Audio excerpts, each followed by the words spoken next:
But, you know, on the mountain, try to listen to what the guys up there are saying. We're going to have a lot of guides or sub-guides. We have a really, really strong crew of sub-guides going with us. Shabani's going to be come around town with us? Yeah, Shabani's going to come around town. We're going to split in half. So Mohammed's coming around town. Okay, Mohammed's coming around town. These guys all speak English, you know, pretty well. If you guys speak a little slower and with less words, if people are having trouble with English, it makes it easier. Instead of what a lot of people do is they use more words and speak louder and faster. So they're very nice. You'll find them very helpful. But the important thing in this message is, you know, up on the mountain and stuff, you know, Yusuf and these guys, you know, they live here. They know what's going on here. You know, mostly you guys all, you know, for the most part, you guys be, you know, comfortable with, you know, deciding how you're doing, how you're not doing. What's important is, and you'll get into it, once you're on the mountain, you'll have more conversations about poop, pee, and vomit than you've had your whole life, okay? All right? So, yeah, tips from others. So that'll just be part of the dinner table conversations, but it's really important if you're starting to not feel good and stuff, you let, you know, Yusuf or I know, or Matt or something. Like last year, somebody's peeing blood, they don't tell me until they get down here, okay? You better let me know that earlier on, right? So, you know, just let me know how you're feeling or not feeling. So in the morning, especially when we ask you, and at night when we ask you, we really want to know, because it's going to make a difference. Both Yusuf and I are very conservative on, you know, going to the top. You know, if we think for any reason that might compromise your safety, you're probably not going to feel like it in the first place. But you know, 5% still think they want to go up, we'll point to tell you no. Okay? So we make very conservative calls on taking people to the summit if they're feeling, you know, poorly. Okay? What else? On the mountain, we'll have a slow and a slower group. Break up each day. You can decide which group you're going to be in. We purposely are walking really slow. It's not because Yusuf's not very strong.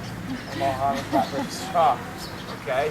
It's because even though tomorrow, especially at the start tomorrow, you're going to find it really slow. Okay? You're going to be piling on top of each other. Okay? Once you get up higher altitude, then it'll be more comfortable for you. What we're trying to do, the main goal is to get you to the summit. So all the things that Yusuf and the gang are telling you is to help you get to the summit. One of those things is to go slow.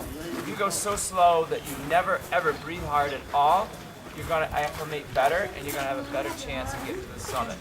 So you'll see us going very, very slow. We put Mohammed up front. He's like a human metronome.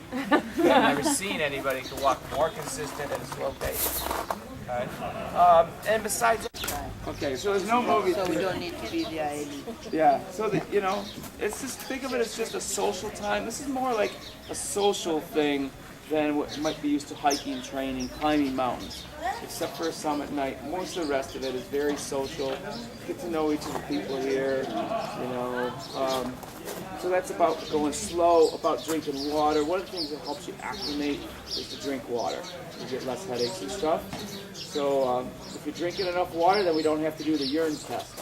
So since Matt is the apprentice leader, if it becomes a urine test time, that would be Matt. You know, Matt, time to check their urine. So if you're drinking a lot of water, you'll feel better. You'll hear all kinds of different advice about climbing the mountain. I try to just distill it down to what I've seen works the best. So as you hear all day, you'll have, like I said, everything all over the map. Doctors that give you stuff all over the map. I'm going to suggest for your Diamox is you just wait till tomorrow and you start tomorrow morning. Take it tomorrow morning and you take 250 and then 250 at night. Sometimes nowadays you can do 125 in the morning or 250 at night. It's that everybody's individual and how well you do at altitude, how the Diamox helps you varies. That's why you hear so many different things. But consistently in a bell curve, you can't go wrong by doing the 250 and the 250. Okay, so that's how Diamox works. Once you get up to the top and to the summit, then you don't need it anymore. Okay? Make sure you guys all have toilet paper with you in case you need it at some point. Bathrooms, you know, usually have toilet paper in there. We'll talk more about the toilets on the mountain. I think those are like overall kinds of comments. Any questions on overall stuff, and then we'll do equipment questions because those can go on for days. Can you say again? You said 250 in the morning, 250 at night. Is that every day? Summit. Yeah. Mm-hmm. Yeah. If you don't have enough, ask around. Somebody has extra. I have extra because Diane gave me Okay. 500 a day. Yeah. 50 to 50. Okay.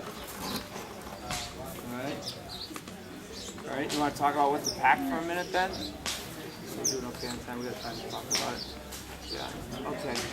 What to pack? All right. For tomorrow, it's gonna be pretty warm when you start. So you're gonna wear, shoes, shorts, and a t-shirt, and a sun hat.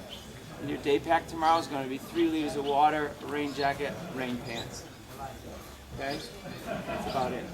Maybe a pair of long pants in case it gets chilly. Maybe a light shirt. Besides your camera, that's about it. Okay. So you're gonna have on, light clothes, shoes, shorts, shirt, hat, and your pack, rain gear, maybe a pair of long pants and a light long sleeve shirt in case it got rainy or cold. You should have a cover for your backpack. And a cover for your backpack, right? Cover for your backpack if you don't have one. Ask around, see if anybody's got extra plastic bags. If not, we can get you some from here. And sunscreen. As far as snacks on the mountain, if you want to put a little bit of snack in there, 1 or 2 bars or something like that. Otherwise, you'll be given a lunch box. Well, we don't eat lunch before we hike. Yeah, because it takes a while to drive tomorrow. So you can have lunch before you hike if you want to throw in a snack bar or something. Any questions about what to put in your day pack tomorrow? Sneakers rather than boots? Oh, boots are fine. Whatever you want to hike in tomorrow. Sneakers, boots. Yeah, whatever you want to put. All right. Oh, and little wipes. Definitely, the moms definitely little wipes. Yeah, your baggy one, little each wipes in one of the pocket. moms. I have lots. Yeah. Slippery. Yeah. Yeah. Yeah. Did you hear that? No. Said I can recommend, boots tomorrow because you never know if the forest might be wet. So if it is wet and slippery, and the water will go through if you have sneakers. Okay. Any more questions on what goes in your day pack? Wow, that's pretty good. Yeah. Amazing. Are we talking day pack versus the normal pack? One pack. Your pack is your day pack. Whatever you're walking with during the day, Is your day whether pack. it's your suitcase or your day pack, call that your day pack. Okay? You bringing that on, Marty? Is that it? He's gonna, if Marty wants to, you're going to roll that up the chair. Okay? Bring All our right. poles, right? Yeah, trekking poles too, right. Gaiters if you want to. Yeah. Habariako is how are you doing? What is it? How are you doing? Habariako. Habariako. If you say sitaki, that means I don't want. He's teaching you that so when you go to town and they're walking you to something, just walk straight ahead and say sitaki. And if you can say beigani, that is how much. So when you speak that one, we ask like beigani, everybody will make a cheap price. Something. But they know that you know Swahili. So. Bay is Christ Ghani's house. Beigani. B-I. That's Megan and Yanni. Ghani. Bay is Christ, Ghani is how. Christ how. Thank you very much. It's asante sana. Asante Yeah, sana. asante. Thank you very much. Asante sana. And then if you say to someone asante sana, he or she will reply karibu. Karibu. Yeah, karibu is you're welcome. Maybe that's enough for today. Test him. Test him. Say Hello? Yeah, how about bathroom? habari yako. Cho. How about toilet? Cho. You say hello is jambo. Jumbo. Jambo is hello. You'll hear everybody say that. Yeah. Jambo. Bariyako. Yeah, very good. And then I have to say nzuri. That's Nzuri. yeah. Habari yako. Nzuri. Nzuri sana. That's very well. Sitaki. I don't want. Nice sitaki. You're doing great, Marty. Yeah. I don't want. And Yusuf, my favorite for my kids later, I love you. How do you say I love you when I tell my kids? Nakupenda. Nakubanda. Nakupenda. Okay. Yeah. All these I things, love little you. crafty All right. things. What's Lala Salama? Sleep well. Sleep well. Yeah. Okay.